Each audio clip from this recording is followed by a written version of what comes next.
Hello, and thank you for joining us. In a return to the global trade war, President Trump threatened a new round of tariffs on the European Union. The president said he is recommending a 50% tariff on EU imports starting as soon as June 1st.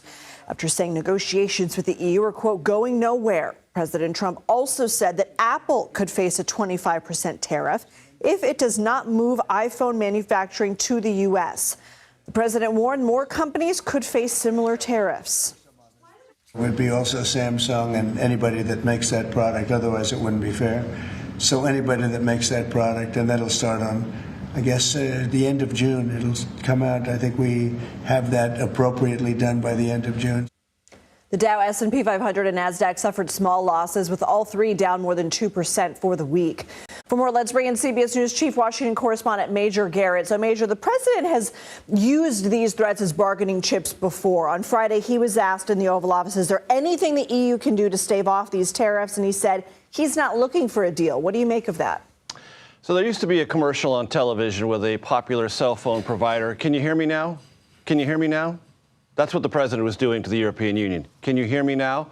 I'm not pleased with the pace of the negotiations. It's a cumbersome thing trying to negotiate a trade deal with a 27-bloc economic union, which the European Union is. The president is trying to accelerate that. It is a means by which to accelerate conversations getting closer to a deal. Will they? We don't know. There was a big set of meetings in Washington today and back and forth between the United States and the European Union trade representatives.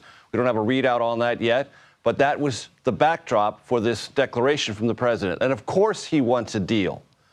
He wants a deal with lots of countries. The White House has been promising deals for weeks now. And what the uncomfortable reality for the Trump administration is those deals are hard to put together.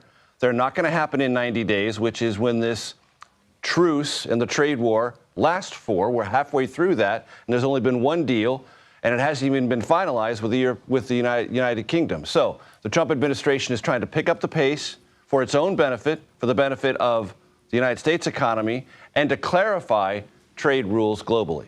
And our colleague, Chief White House correspondent Nancy Cortez, asked the president several questions in the Oval Office. Here's one. But why impose tariffs that you know are hurting American businesses? They're not hurting. They're helping because they're creating jobs in America. We're creating tremendous amounts of jobs in America like you've never seen. We're having investment in America. We're not getting ripped off by every country in the world. I mean, bringing manufacturing back from overseas is not going to take, it's not going to be an overnight thing. It's going to take years. Exactly. And the job creation under the Trump administration has been fine, solid, but not spectacular. Statistically, not off the charts, not even close. And the idea that iPhones are going to be built in America or Samsung devices are going to be built here, there isn't, and both manufacturers acknowledge this, there isn't the labor force in America to do it. President Trump in the Oval Office today said, well, you know, that technology is so advanced, they're mostly made by computers. That's not true. You need actual human beings to do much of the fine manufacturing.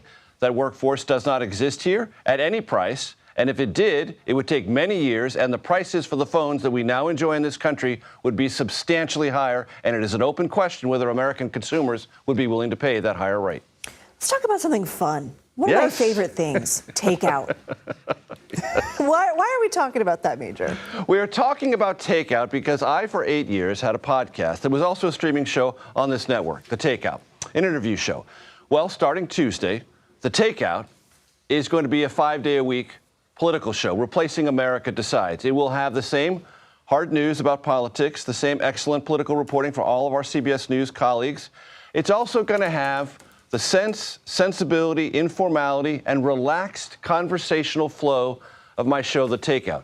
It's going to be a hybrid, hard news, but also some fun, some relaxation, some conversation, and it will play not just on CBS News 24/7, but on the podcast platform. So if we have a long-form interview that runs 20 or 30 or 40 minutes, we'll put some of it on the TV show, and we'll put the rest of it, where you could always find it in the past, the podcast platform. Well, a big congratulations. I always learn something from your interviews, and also the way you somehow reword the prompter in real time. I don't know how you do it. I've watched it before in befuddlement, but Major, you are a true pro, and we are looking forward to it. Congratulations, and thank you. Thanks so much. Have a great weekend.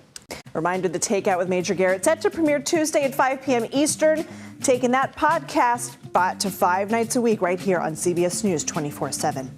CBS News has learned the security detail for Trump administration border czar Tom Homan. costs around $1 million a month.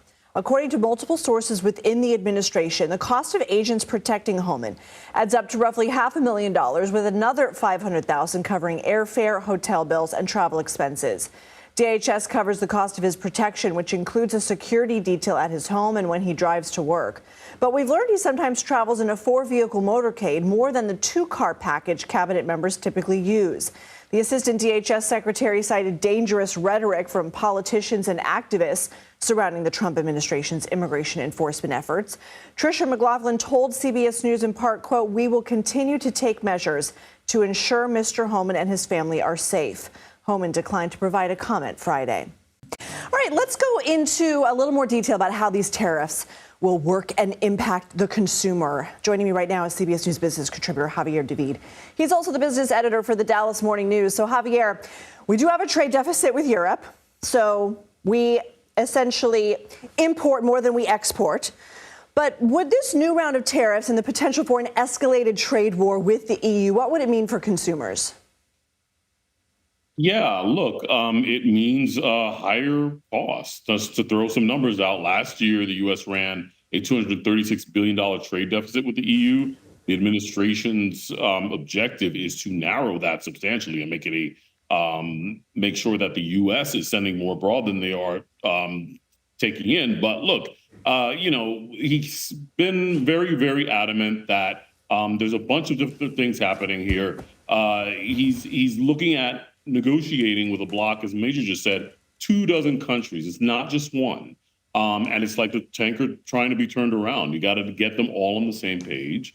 And he's pushing back aggressively on a number of different fronts, including a value-added tax. It adds as higher costs on goods and services.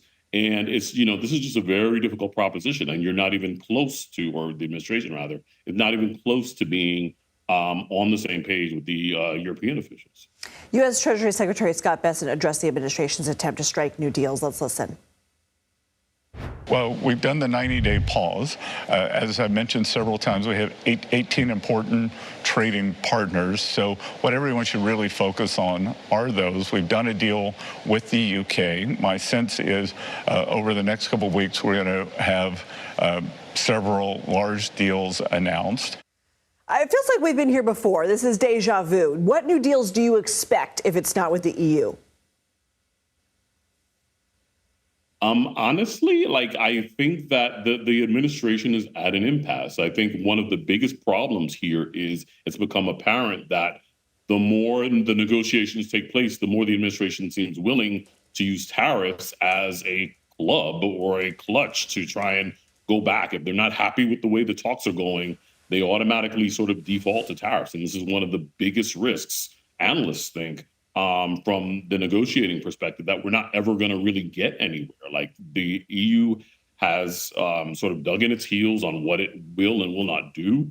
The administration continues to say, well, if we're not going to, you're not going to give us what we want, we'll go back to taxing you or tariffing you 50%. And just to throw another number out there, Oxford Economics came out with some numbers today, and if they say that between this and Apple, these sort of tariffs would cut GDP by 0.2%. It would hike inflation. It would probably nudge up unemployment. So the stakes are, needless to say, really high.